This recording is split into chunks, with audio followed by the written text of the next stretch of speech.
So today, we're going to dive into one of the world's most vital and most contested river systems, the Mekong. And we're going to explore a really fascinating new plan to protect it by looking deep into the past. Okay, let's just jump right in with a big question that's really at the heart of all this. I mean, can an ancient myth actually save a modern river? It sounds a little crazy, right? Like something out of a movie.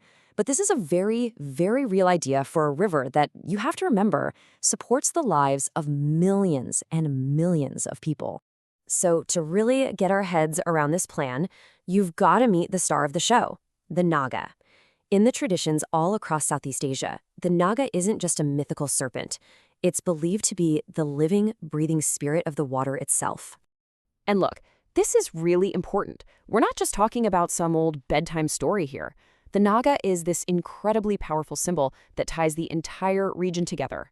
You see, for hundreds of years, people all across this region, we're talking Thailand, Laos, Cambodia, Vietnam, they've all revered the Naga. It represents the lifeblood of the land. It's a shared cultural touchstone that was around long before any of today's maps were drawn. It's this one powerful idea that unifies so many different beliefs under one shared guardian. Okay, so there's the beautiful myth, right? The river as one single sacred body. But here's where things get messy. Modern politics, well, they've basically chopped that body up into competing pieces. And this slide just lays out the core conflict perfectly. You've got the folks upstream, especially in China and Laos. For them, the river is a resource. It's power. And I mean that literally, hydropower. It's something to be dammed up and controlled. But then you go downstream to places like Cambodia and Vietnam, and it's a completely different story. The river isn't a resource. It's their dinner plate. It's the source of their food, their security. The entire ecosystem depends on its natural flow. So you might be thinking, aren't there systems in place to manage all this? Well, yeah, and they're just not working at all. You've got these rival commissions that are basically fighting with each other. They have zero enforcement power. It's all talk. And the reality is, the upstream countries hold all the cards. They control the tap. And there's no unified voice powerful enough to stand up and negotiate on equal footing. So, what's the answer?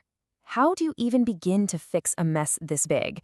Well, the proposal is to just completely reframe the entire conversation using something called the Naga stewardship model. And this is the absolute key to the whole thing.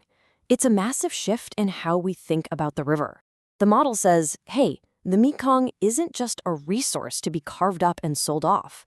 No, it's a single, living, breathing system, the body of the Naga, remember? And as a living thing, it has rights. This quote just nails it, doesn't it? Not a resource for extraction, but a shared ecological body. When you start thinking like that, everything changes. You realize that a dam way upstream, it's not just a local project. It's like an injury to the whole body. It starves the fisheries downstream, it threatens the delta. You can't just harm one part and expect the rest to be okay. Okay, so that's the big idea, the philosophy. But how does it actually work? Let's get practical and look at the actual plan for healing the river. All right, so the model lays out three really clear, really smart steps. First, it's about power. You've got to unify the voice of the downstream countries. How? By linking up the existing river commission with ASEAN, which is a much heavier hitter politically. That creates a real counterweight. Second, it's about transparency, knowledge. The idea is to create a pact where all the data about water flow, dam operations, all of it is treated like a public good, not a state secret. And finally, step 3 is about finding balance. You harmonize the need for energy with the need for food. And you do that by pushing for smarter dam designs, run-of-river dams that actually let sediment and fish get through, keeping that whole ecosystem alive. But, the most powerful part of this whole model might not be the policy details. It's the story. And this brings us to this amazing concept called spiritual ecology.